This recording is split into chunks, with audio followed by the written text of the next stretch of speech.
Uno, buenos días nuevamente. ¿Conoces la frase estar de vuelta de todo? ¿Te suena? Fulano ya está de vuelta de todo. Es que yo ya estoy de vuelta de todo. Sí, ¿verdad? Lo habéis escuchado alguna vez, ¿no? Estar de vuelta de todo significa tener una experiencia o desengaño en la vida que ya, pues nada sorprende, nada afecta ni ilusiona. Indica incluso una actitud de indiferencia, escepticismo o sabiduría cansada tras haber vivido intensamente o sufrido decepciones. Es como un ya lo sé todo y no me puedes enseñar nada. Todo eso yo ya lo he hecho. Y cierto, como con un aire de condescendencia y superioridad hacia las demás personas que tiene delante y una actitud poco participativa, a la vez que desdeñosa y diría que manipulativa, zas, te disparan esa frase. El caso es que, si nos ponemos a pensar un poquito para estar de vuelta, primero tienes que ir a algún sitio, ¿no? ¿A dónde? Bueno, vamos a decir que eso hoy es harina de otro costal. Aunque sí, hoy vamos a recorrer un camino, primero de ida y luego de vuelta, para que podamos decir que estamos de vuelta de todo. Pero va a ser una excepción en cuanto al significado de la frase. Nada va a tener que ver con esa actitud frustrante, depresiva e incluso, como decíamos, manipulativa, que llega a herir a los demás. Quiero que por favor abramos todas nuestras Biblias en Lucas, capítulo 24, porque vamos a sumergirnos en los versículos del 13 al 35 y de alguna manera yo llevaba dándole vueltas a esta idea de la que quiero hablar hoy, pues más de esta semana, pero estoy viendo que con respecto a lo que son los espacios de Café y Biblia, no sé si de alguna forma voy a pisar algún tipo de enseñanza en ese sentido. Pero bueno, en Café y Biblia, ¿de qué hemos estado hablando? De la resurrección de Cristo. Pues después de la resurrección de Cristo es que sucedieron muchas cosas. En el próximo Café y Biblia creo que también se va a hablar de ello, pero es que ahora mismo vamos a hablar de esto también. Incluso podríamos decir como Pablo, no me canso en repetiros las mismas cosas, porque es verdad, el Evangelio de alguna forma es siempre lo mismo, A, B y C, no tiene mucho más secretos, o sea, no podemos estar inventándonos nada, estaríamos incurriendo en una herejía. Bueno, pues procedemos a la lectura de ese texto. Dice que, a partir del versículo 13, dos de los discípulos iban ese mismo día a una aldea llamada Emaús, situada a unos 11 kilómetros de Jerusalén. Iban hablando entre sí de todas aquellas cosas que habían acontecido. Mientras conversaban y discutían, el mismo Jesús se acercó y empezó a caminar con ellos, pero sus ojos estaban incapacitados para reconocerlo. Él les preguntó, ¿de qué vais discutiendo por el camino? Se detuvieron con el semblante abatido. Uno de ellos, llamado Cleofas, dijo, seguramente tú eres el único forastero en toda Jerusalén que no se ha enterado de lo que ha pasado allí estos días. Él, Jesús, el forastero, les preguntó, ¿y qué ha sucedido? Y ellos respondieron, lo de Jesús Nazareno, un profeta poderoso en hechos y palabras delante de Dios y de todo el pueblo. Los sumos sacerdotes y nuestros gobernantes le condenaron a muerte y le crucificaron. Nosotros teníamos la esperanza de que él fuera quien había de redimir a Israel. Sin embargo, ya han pasado 3 días desde que todo esto pasó.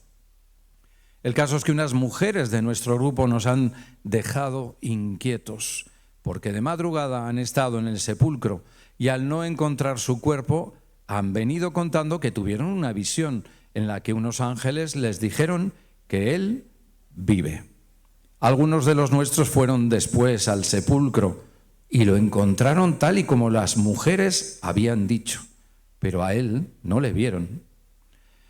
Jesús entonces les dijo: ¡ay, insensatos, qué lentos sois para creer todo lo que los profetas anunciaron! ¿No era necesario que el Cristo padeciera estas cosas antes de entrar en su gloria? Y empezando por Moisés y siguiendo por todos los profetas, les fue explicando cada uno de los pasajes de las Escrituras que se referían a él mismo.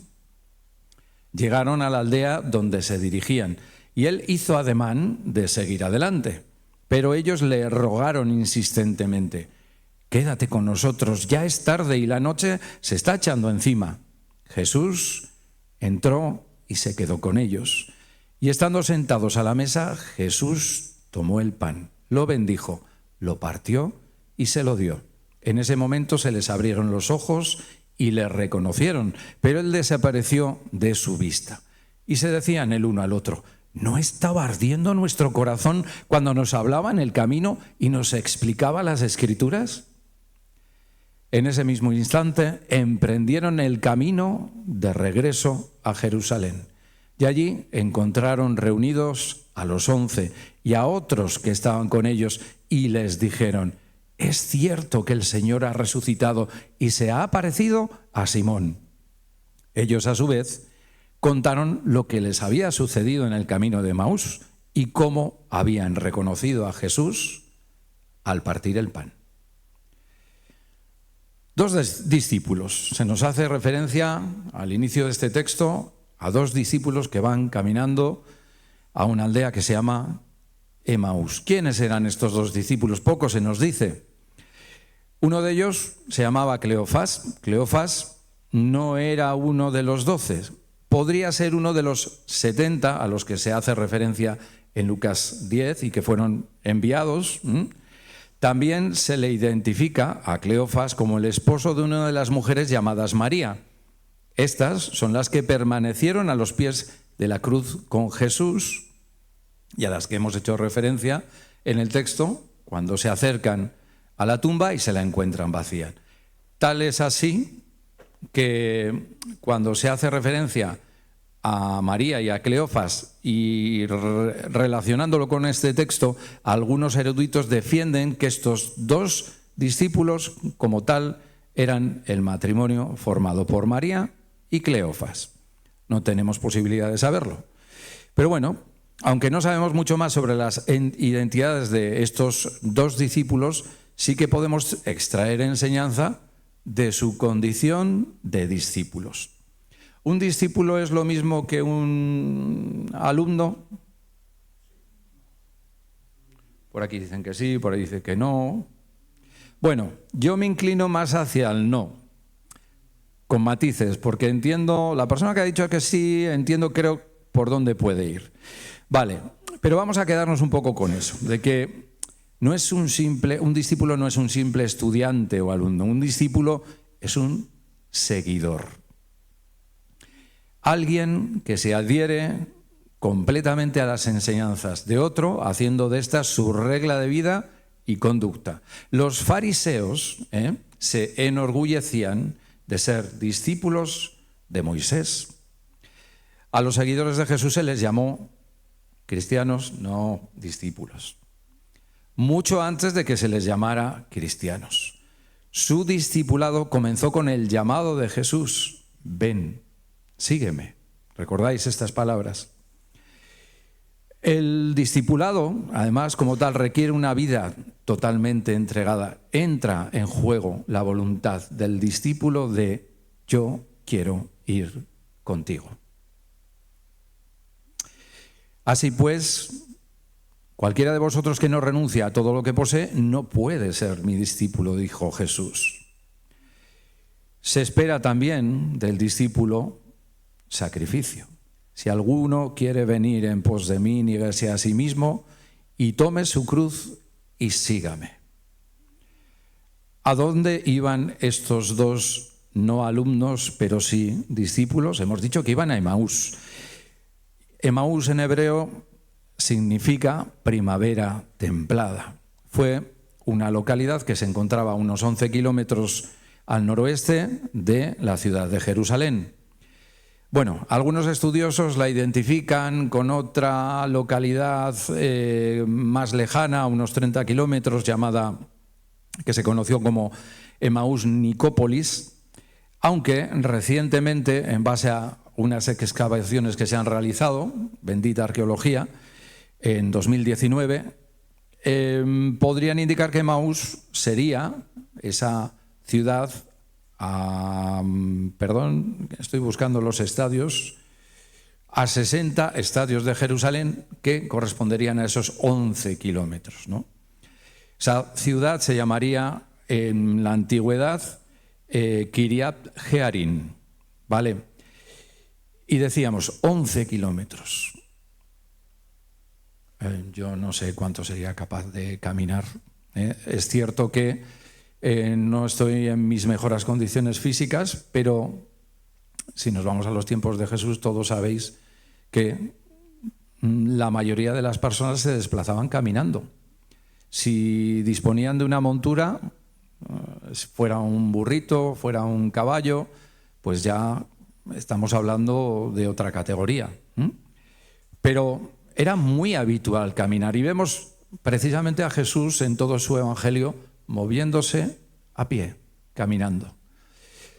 Yo casi me imagino un poco, quiero imaginarme el ritmo que podían llevar a estas personas a la hora de caminar. Y se me viene a la cabeza, vosotros las habéis visto también, estas señoras que posiblemente ya están en edad de jubilación, que se ponen su chándal, quedan con sus amigas, van guapísimas de peluquería, pero salen a caminar.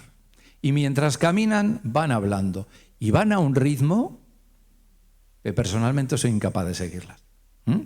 Pero bueno, me imagino que ese podía ser el ritmo que llevaban estos dos discípulos. Bien, bueno, pues esa Emaús, a donde iba esta pareja de discípulos, como hemos dicho, y de dónde volvieron. Sí, es que yo ya estoy de vuelta de todo. Por ir dándole un poquito de valor a la frase que nos ha servido de introducción. Se nos dice también que estos dos discípulos, mientras caminaban, como hemos dicho, a buen paso, para llegar a Emaús, iban, como dice el versículo 14, hablando entre sí. Es un ejercicio aeróbico brutal. Hablando entre sí todas aquellas cosas que habían acontecido. No era una conversación de algo rutinario.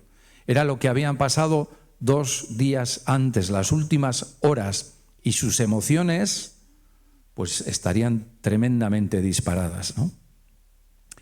Y es que aún no habían podido digerir lo ocurrido en la Pascua de ese fin de semana en Jerusalén. Su maestro había sido apresado, juzgado injustamente, sentenciado a morir en la cruz. Incluso eran conocedores de que lo que había ocurrido con las mujeres, lo que hemos mencionado anteriormente, que habían llegado a visitar el sepulcro y lo habían encontrado vacío. Y que incluso un ángel se les había aparecido diciéndoles: ¿a quién buscáis? ¿Qué buscáis? Él vive. ¡Wow! No le encontraban explicación alguna a lo que había pasado. Vale, nos sumergimos ahora en los versículos del 15 al 17 porque empieza la diversión.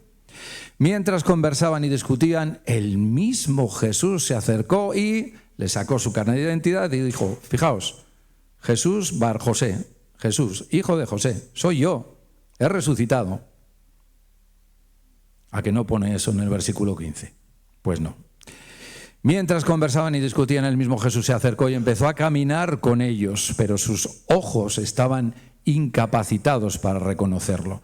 Él les preguntó: ¿de qué vais discutiendo por el camino? Se detuvieron con el semblante abatido. Como decía, aquí empieza la diversión. Los discípulos son interceptados por Jesús, es decir, iba más rápido que ellos. Sus ojos físicos estaban imposibilitados para reconocerlo, ni tan siquiera cuando empieza a articular palabra, ni tan siquiera conocieron su voz. Vamos a ver. Si al final de esta historia que hemos leído y que todos conocemos, porque la hemos leído un montón de veces, Jesús se da a conocer. ¿Por qué no lo hizo desde el principio? ¿Por qué no lo hizo en este momento? Como decíamos, esa broma. Sacó su carnet de conducir o el de identidad, su pasaporte, mirad, soy yo. Bueno, vamos a seguir adelante y esto que podemos considerar una especie de broma divina, vamos a ver si le encontramos una explicación, porque la tiene. Se detienen abatidos, como hemos dicho, ante la pregunta del forastero. Paran de caminar. En sus cabezas hay un puzzle irresoluble, pero que por otro lado les inquieta de tal manera que no pueden dejar de pensar en ello. ¿Qué ha sido todo esto que ha ocurrido? Como cuando éramos críos y jugábamos a las adivinanzas e imposibilitados de saber la respuesta del juego, exclamábamos un honestísimo: me rindo. Pues eso hicieron estos dos discípulos, se pararon y se quedaron abatidos. Así estaban estos viajeros de Emaús. Versículos 18 y 19a. 19a significa que no lo vamos a hacer entero porque lo dejamos para el siguiente. Pero bueno, dice que uno de ellos, llamado Cleofas, dijo: seguramente tú eres el único forastero en toda Jerusalén que no se ha enterado de lo que ha pasado allí estos días. Jesús, el forastero, les preguntó. Bueno, de verdad que en muchas ocasiones, y esta es una de ellas, tengo el convencimiento de que a Dios le encanta bromear con nosotros. ¿Y qué ha sucedido?, pregunta Jesús, ese forastero del camino, cuando realmente Él ha sido el protagonista de lo ocurrido. Bueno, vamos a tener paciencia, como decíamos, Dios también la tiene con nosotros y sigamos pendientes de encontrar respuestas. Versículos del 19b al 24. Ellos respondieron: lo de Jesús Nazareno, un profeta poderoso en hechos y palabras delante de Dios y de todo el pueblo. Los sumos sacerdotes y nuestros gobernantes le condenaron a muerte y le crucificaron. Nosotros teníamos la esperanza de que él fuera quien había de redimir a Israel. Sin embargo, ya han pasado 3 días desde que todo esto pasó. El caso es que unas mujeres de nuestro grupo nos han dejado inquietos porque de madrugada han estado en el sepulcro y al no encontrar su cuerpo han venido contando que tuvieron una visión en la que unos ángeles les dijeron que él vive. Algunos de los nuestros fueron al sepulcro y lo encontraron tal y como las mujeres habían dicho, pero a él no le vieron. Este es el puzzle irresoluble al que antes hacíamos referencia y del que realmente solo les falta una pieza que colocar para completarlo y poder admirar la belleza de la imagen total del Evangelio. Una pieza solo falta y la tienen delante de sus ojos. Pero analicemos un poquito el relato. Fijaos, se refieren a Jesús, a su maestro, como profeta poderoso. Aunque por otro lado mencionan que teníamos la esperanza de que él fuera quien había de redimir a Israel, es decir, tenían la esperanza de que fuera el Cristo, el Mesías prometido. Da la impresión que la muerte en la cruz de Jesús Nazareno no era nada compatible con su identidad como Mesías. Hay que entender el pensamiento de estos discípulos. Ha muerto, ergo, no es el Mesías. Es como decir, si se muere, no es Superman. Aunque bueno, Marvel tendría mucho que decir al respecto, ¿no? Si se muere, no es Superman. Bueno, es un pensamiento bastante lógico y humano, ¿verdad? Quizá por eso hablan de Jesús como una especie de categoría inferior, profeta poderoso. No se han referido a él como Mesías, aunque sí nos han hablado de esas expectativas que no tenían y que ciertamente no se han cumplido. Ellos esperaban haber sido liberados del Imperio Romano, lo mismo que ocurrió con Moisés después de 400 años de esclavitud en Egipto. Bueno, a esta idea que están expresando le podríamos llamar, antes hablábamos en nuestro grupo de Café y Biblia del Evangelio espurio de Santo Tomás, porque como tal Santo Tomás no escribió ese Evangelio porque no coincide en nada con lo que Dios es, ni con lo que es la palabra, ni con lo que el canon pedía para ser tenido como palabra de Dios, ¿no?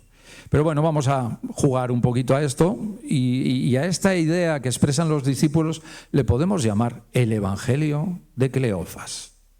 Es un evangelio incompleto, ¿verdad? Y seguro que si escarbamos un poquito aquí, a este lado, a la izquierda del pecho, donde decimos que está el corazón, quizás hasta nos podemos sentir identificados en algún momento de nuestra vida con este tipo de situación.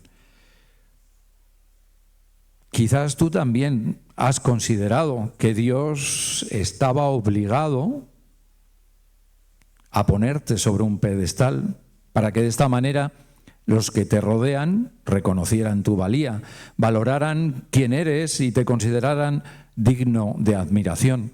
Al fin y al cabo, yo soy hijo de Dios. Los que me rodean son simples pecadores impíos que se merecen el infierno. ¿Alguna vez has pensado así? Yo sí.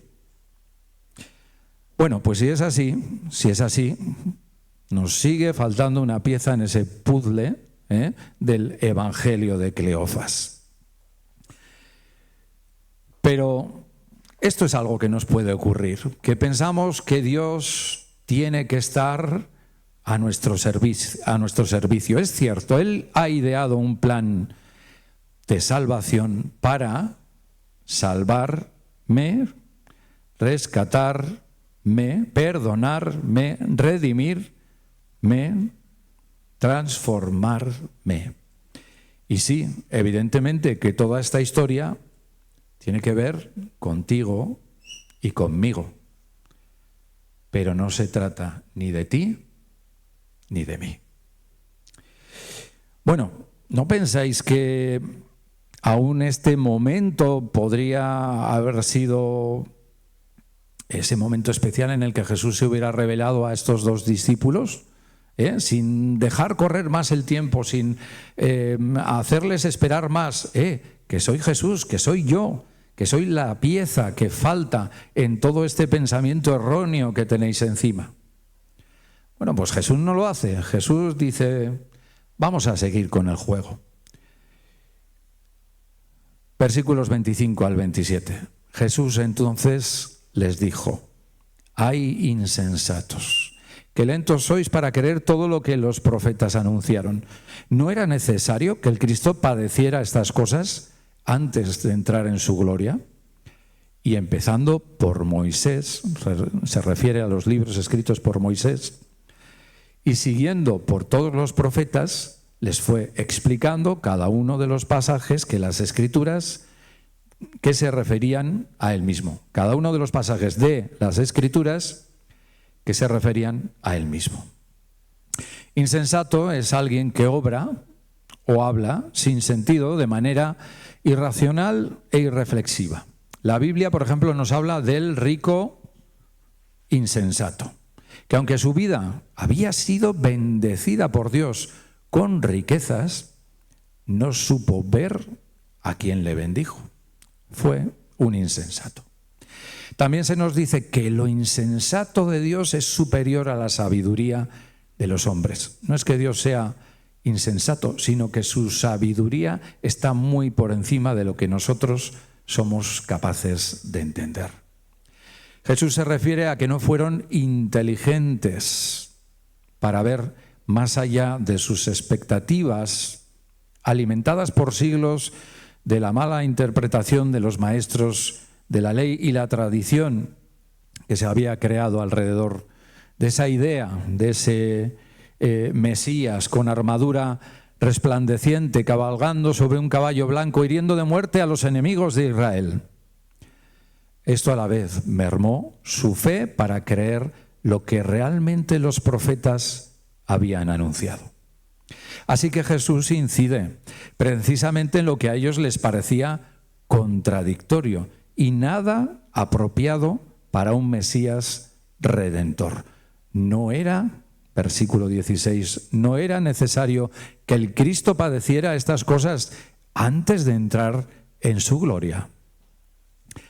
No solo les faltaba una pieza para completar el puzzle del Evangelio. Según ellos, la pieza sobre los sufrimientos y muerte de Cristo sobraba. Evangelio de Cleofas. Le toca a Jesús corregir la teología que les había llevado a tan tremendo error, depresión y a no reconocer a su maestro.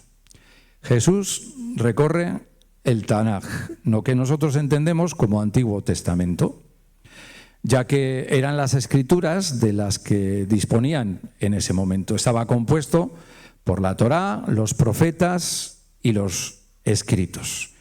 Y aunque no se dan detalles, nosotros, cristianos estudiosos de la palabra, seguro que podríamos mencionar muy distintos textos del Antiguo Testamento, del Tanaj, en los que hemos aprendido a ver la figura del Mesías.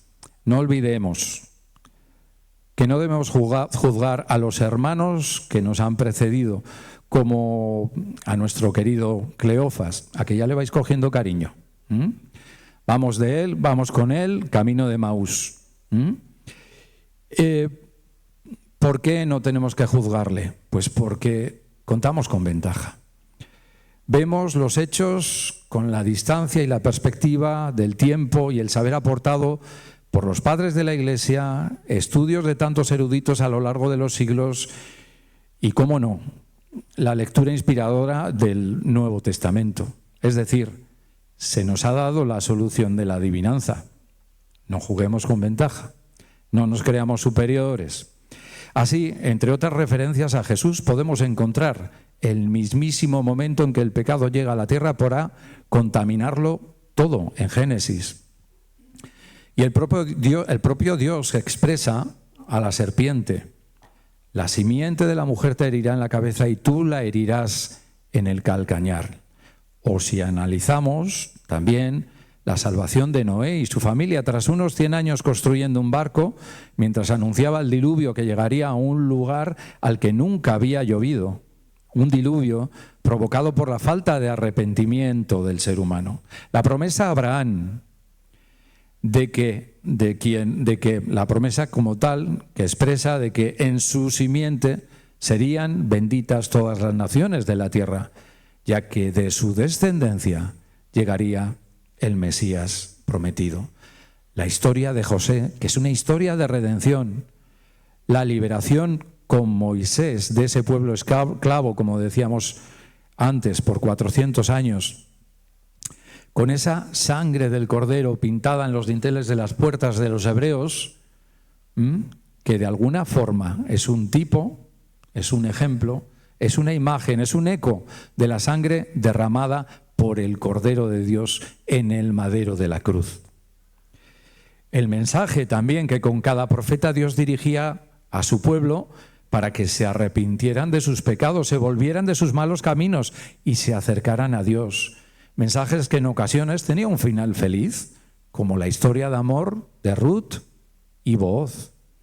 O como en el caso de Oseas, alcanzó sin embargo un alto nivel de dramatismo, al punto de que el profeta casa con Gomer, mujer que le es infiel, a la que Oseas permanecerá fiel en amor, mostrando así el abismo que genera el pecado en nuestra vida, pero también el inconmensurable amor y misericordia y fidelidad de Dios. Podemos hablar de Isaías, de Miqueas, de Zacarías. Ellos refirieron hechos, datos y detalles concretos de la vida de Jesús, buena parte de ellos sobre el sufrimiento, muerte y resurrección. Y esto cientos de años antes de que ocurriera. Me quedo entre todo eso, me encanta ese momento en el que Jesús está en la sinagoga y le ofrecen a leer el libro de Isaías. Lo abre y sus palabras son las siguientes. No lo voy a leer completo, El Espíritu del Señor está sobre mí por cuanto me ha ungido para dar buenas noticias a los pobres. Me ha enviado para sanar. Luego cerró el libro, se lo dio al ayudante de la sinagoga y se sentó. Todos los ojos estaban clavados en él. Entonces Jesús les dijo: hoy se ha cumplido la escritura que habéis oído. Una escritura que tenía 700 años de edad. Y de esta manera Cleofas, su amigo, y aquel forastero que no se enteraba de nada, inventaron las clases de estudio de café y Biblia. Bueno, bromas aparte. La lección que recibieron los dos discípulos, evidentemente, fue de carácter magistral y les sirvió para completar el camino de ida. Un camino de ida en el que sus corazones habían pasado de la frustración, la confusión, el desánimo, a llenarse de luz con la palabra de Dios en la que aquel forastero estaba tan versado. ¿No estaba ardiendo nuestro corazón cuando nos hablaba en el camino y nos explicaba las Escrituras? En breve pasaremos a hacer una nueva radiografía de nuestros pacientes, esos dos viajeros, ya de regreso a Jerusalén, cuando estén ya de vuelta de todo. Los versículos finales, a partir del 28, vamos a ir viéndolos con agilidad. Llegaron a la aldea donde se dirigían y él hizo ademán de seguir adelante. Pero ellos le rogaron insistentemente: quédate con nosotros, ya es tarde y la noche se ha echado encima. Jesús, entró y se quedó con ellos. Hizo ademán de seguir adelante. Da la impresión de que en ocasiones a Jesús le gusta jugar y ver cómo reaccionamos, pero está claro que la conversación con el forastero había sido esclarecedora y había cautivado a los dos discípulos, que impidieron que Jesús, el forastero, siguiera caminando. Sentados a la mesa, versículo 30, Jesús toma el pan, lo bendice y lo parte y se lo da.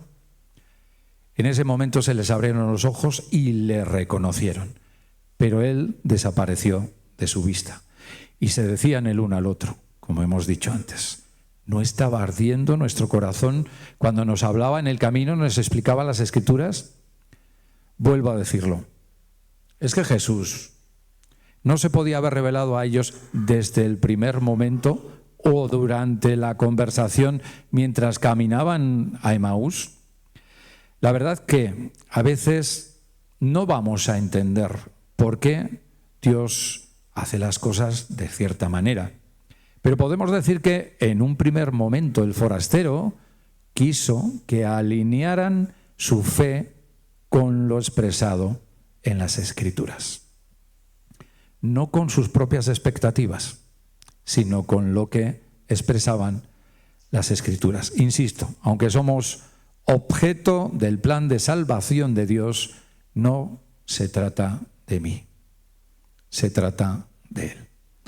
El forastero toma el pan con sus manos, lo bendice orando al Padre para partirlo y a la vez dárselo. Igual que en la última Pascua que celebró con sus discípulos hace unos días: este es mi cuerpo que por vosotros es dado. Ahora ya no sobran ni faltan piezas. Ya tienen el puzzle completo. Y posiblemente, contemplando esta imagen, nos encontramos, posiblemente digo, no sé si es así, ante la primera Santa Cena. Los discípulos, el pan, un forastero, Jesús, la primera Eucaristía. Y ya vamos terminando. Al contrario que los que están de vuelta de todo, el camino de vuelta a Jerusalén estaba marcado por una fe ilusionante en estos dos discípulos, basada ¿en qué? En experiencias, en sus expectativas, en su desánimo, basada en las Escrituras, que proyectan la imagen de Jesús de manera cristalina y que les permitió vivir la experiencia de Cristo resucitado mientras compartían el pan. Esa es la gran diferencia de estar de vuelta de todo o regresar de Emaús. ¿Tú estás de vuelta de todo o estás volviendo de Emaús? Amén, hermanos.